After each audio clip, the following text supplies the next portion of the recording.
Well, guys, welcome back to the O Show Added Time. We're in a slightly different location today. We're here in Kent Teague's office. Kent, I don't know about welcome. that. And we're pulling out all the stops today. We've got the cheese board and everything. And it's been a great day here at the Pro Group Stadium. It was football for a fiver, Mike, and 3 points well deserved, wasn't it? It was good to see it back on home turf again. Listen, football for a fiver, I love it because there's no better than the East Stand, especially the home section being full. I think it's one of the best sights you can get at this football club. I love seeing it full. And 3 points, a bit stressful at first, but hey, come on, up the O's. And of course, we do have Mr. Kent Teague and Darren Burrows with us today. Welcome, Kent. Welcome, Darren. Sure. Now, Darren, that first half, it maybe wasn't the best. I think there were probably a few people not the happiest at half time. How were you feeling come 45 minutes? Pretty disillusioned. I felt Walsall deserved to be in front. I felt the goal knocked the stuffing out of us. Up to that point, okay, yeah, I thought we were perhaps, looking all right. I think our home form was starting to sort of play on us a little bit, and I was worried that it was playing on the players more importantly than us. But, look, we put it right in the second half, didn't we? So. We did, although I don't know about you, Mike, but that first goal that went in the first half, it was another case of slow defending. It felt like one that could have been very easily avoided. It was really frustrating, wasn't it? Yeah, definitely, because I thought we defended pretty decently, in all fairness. I mean, if you look at the whole 90 minutes, I don't think Brill had a whole lot to really do. And like Darren said, I thought Walsall were pretty decent value for probably their lead. I thought they passed the ball pretty well. We was on top for quite a small period of just before they scored as well. And I said, we're on top, only one thing's going to happen here. Walsall going to score. And then, unfortunately, the weather, slippery surface, didn't really get his hands on it. And then, it is disappointing. It took a couple of deflections before it hit the back of the net. But, yeah, I think it's a really, really soft goal to concede. But like Darren said, second half was a whole different story. It was, and now Kent, we come to you. Sure. I actually caught a glimpse of you when Joe Widdowson scored. Yes. With his right foot from outside the box, Yes. curling in. Yes. I saw you standing over the balcony there. I don't think there was any in the ground happier than you, was there? Well, hopefully Joe was happier than I was. I know the players were really happy. With Joe, he's had such a long career where he doesn't always put himself in the right position to score. And then, when he is in the right position, like he was at Wembley, it just doesn't come good for him. So for him to do it today on his right foot, curling, top corner, just fantastic. Just so happy for him. So happy for him. And of course, it was a great goal, and he marked it on his 100th appearance for the O's. Mike, I think you probably started off his fan base. You're a big old fan of Joe. I love the guy. To do it on his 100th appearance, he's been a great centre. Last season as well, he was outstanding. And as Kent said to not score at Wembley, for him to get that first goal today, it was a beautiful moment. I don't think anyone really deserves a goal more than that guy, in all honesty. I had him as my player of the season last season just because he was so consistent, 7, 8 out of 10 every week. And honestly, he deserved that. The GOAT has finally broken his Orient duck, and it's fantastic to see. I know you're a big fan of Joe Widdowson. But that second half, Darren, was so much more than just Joe Widdowson's goal. It was a fantastic performance, the character that was shown. And the football we actually played, I felt in the second half, it was just really positive for what's to come as well now. Yeah, you talk about the character, Ollie, and the character is the one thing that's never been missing.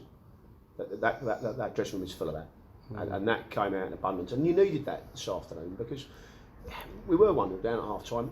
We haven't got the greatest home record at the moment. So the fact that character is there, that's what carries you and wins games. And fair play to the lads in there because that came out to me loud and clear. In the second half, all right, we got a bit of luck. Let's be honest. On the second goal, the lad slipping. Yeah. But you know what? You make your own luck. And the fact that they kept going, and then full of admiration for the characters. Yeah. And talking of characters, Matty Harold is another one, Ken. Sure. He's another one who played so well last week and helped for that victory in Northampton. Sure. And to get a goal today, Clay was really unselfish. Right. The place erupted as well. That must be good for you as the vice president to see a packed ground on football for a fiver erupt like that. Yeah, the weather didn't deter as many as we thought, so it worked out really well. We had a sellout. We sold all the tickets. We had fans that turned back in their ticket that knew they weren't going to show up. The numbers don't show that it was a monetary sellout. We only turn up the numbers of how many people come to the ground. So the thing is that when we decide that we are going to be the better side and we turn the game, we do have the talent and the ability to play well enough in League Two to win. And that was the most positive part of it for me today, was the players, I think, gaining the confidence that when they decide they're ready to go and they're ready to get it done, they can get it done. Yeah. Now, one of the men I do want to come to was he had an eventful day, I think, to say the least. The scorer of the third goal, Connor Wilkinson. It's another goal for him. He's created, I think he's the 6th top chance creator in English football. Wow. It was another decent goal from him, but also a red card. What did you make of his performance today? I think the man's come on tenfold in the past month, maybe a little bit more. Seems to be involved in pretty much everything. He's got it all. You know, he's not slow. He's got decent height. His feet are fantastic. His touches and bringing other people into play I think it's really exceptional. Today, I thought he had a really good game up until the 80th minute, when unfortunately you can't do really what he did. But then saying that, I thought their centre back should have been sent off as well. I think it was a slap in the face. So it looked pretty handbags from both of them. I think the ref possibly could have handled it better. But yeah, you can't be doing what he did, really. It was silly, and a kick in the teeth to get that red card. However, a positive I drew from it, Kent, was our ability afterwards to see out the game. You know, even with 10 men, Walsall were trying to pile on the pressure, but I thought we handled it spectacularly. You know, for me, for the most part, while the referees sometimes make a difference, they don't make the difference.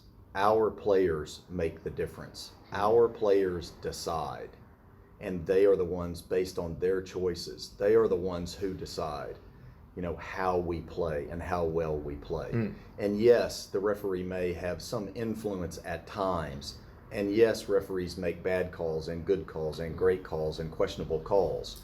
But what we have to do as a side is we have to play 11v11. We cannot play 11v12. Once you bring the ref in and make them part of the opposition, you're now playing 11v12. We need to focus on playing our game the way we want to play and deliver the results we know we can deliver. So for me, I look at what happened today and I say, all right, let's focus on 11v11. Let's go back to focusing on 11v11. And of course, today we focused on that, and it was actually now, I believe, 3 league games now unbeaten. Is the start?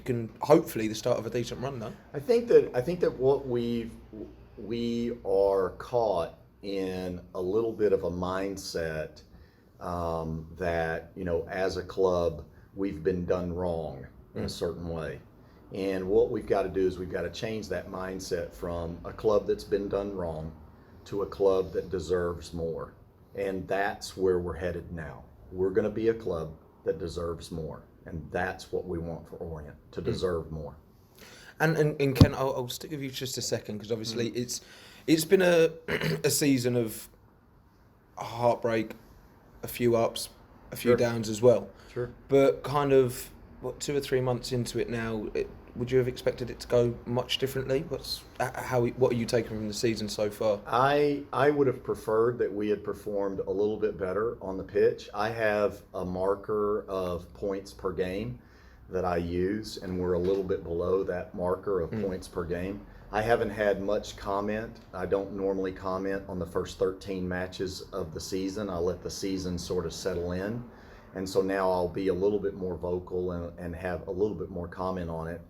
I would have preferred that we had played a little bit better and gotten a little bit better results than we've been getting. But I understand the reasons why, but I also understand that we have to make it to where we have better reasons why we're getting the results we deserve. And that's what we've got to do. So it's that extra little practice, that extra little effort, that extra little focus, that extra little good decision making. I think today we made some bad decisions and we got away with it.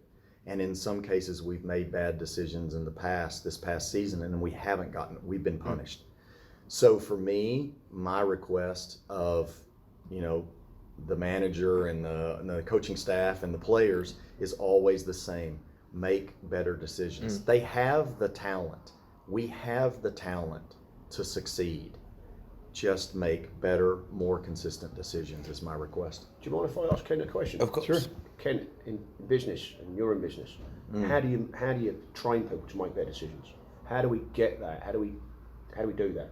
I think how you train people to make better decisions is you put them in situations where they're forced to make a decision on the training pitch and in the film room and in places like that, and you ask them to make a decision, sometimes on behalf of others, sometimes on behalf of themselves, and then you ask them, and then you allow it to play out. And what happens is they can see the decision that they did make or the other player did make, and then from there they can see that they have options and that they can make a different decision going forward.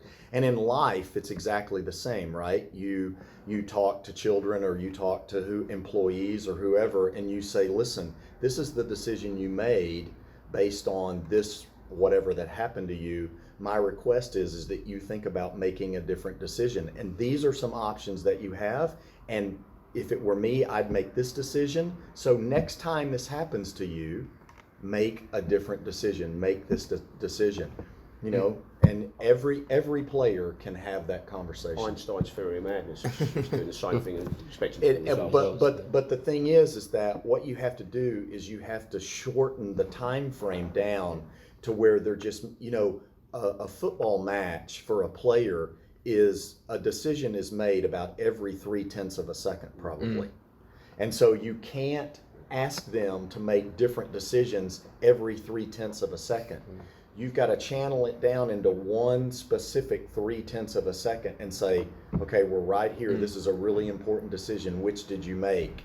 Can you see that there's an opportunity for a different decision? And obviously on the subjects of decisions, Kent has a pretty big one to make. I'll exclude you from this from a second. The new man coming in, a manager is on a new manager is obviously on the cards with Ross Embleton taking a step back. But if you were a new manager watching this, Mike, you'd be pretty optimistic, would you say? Yeah, I'd look at it and say you definitely got a core there that you can 100% work with. I don't think there's any bad players in any position. I think, like Kent said, there's some really good players in this squad, and encouraging, especially today, encouraging signs. It takes a lot of bottles to go 1-0 down and end up winning a game of football. So I think any manager will be encouraged by what he's seen, however long a period of time they may have seen it for. But I generally think that this squad can definitely go places. You can take positives and obviously optimism from the last few performances, especially. And Ken, you're giving me a little smirk here. Yes. But it's right that it's taken a little while, but it's right that this decision isn't rushed, isn't it? So we have to go through a process, and we have a lot of different candidates. We have to filter through those candidates. Martin Ling needs to have a conversation with them from an initial interview perspective. Then once we do that, then Nigel gets to talk to him, Matt Porter gets to talk to him, I get to talk to him, and we have rounds of interviews. And then after that, we try to make a decision based on a set of criteria that shifts as we go through that process, just because you find out, oh, this person's got that or the other person's got that. We've made a decision, we've made an offer, and we're in the midst of negotiating the particulars of the situation. I don't think it'll be announced tomorrow, which is Sunday. I'm not sure when this will be published. But Elliot's got to have a day off. Yeah. And so does he? But my expectation is that this early next week we will have announced who it is. Nice. And we've got to do the transition period from where they are to where we want them to be.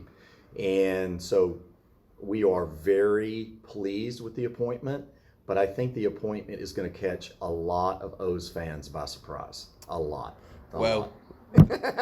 That is an exclusive. That is That is an intriguing. exclusive. There you go. Oh, you've There got you me go. on the edge of my There you seat. go. Well, There thank you you go. very much for joining us tonight, Yeah, boys. no problem. And of course, Kent's got a rush off for me, this new manager. So we'll let Kent get off to his evening meeting. And thank you to you guys at home for watching. And thanks to Kent Teague, Darren Burrows, and Mike Brown for joining me tonight. And we'll see you on the next episode of the Yo Show. Added time.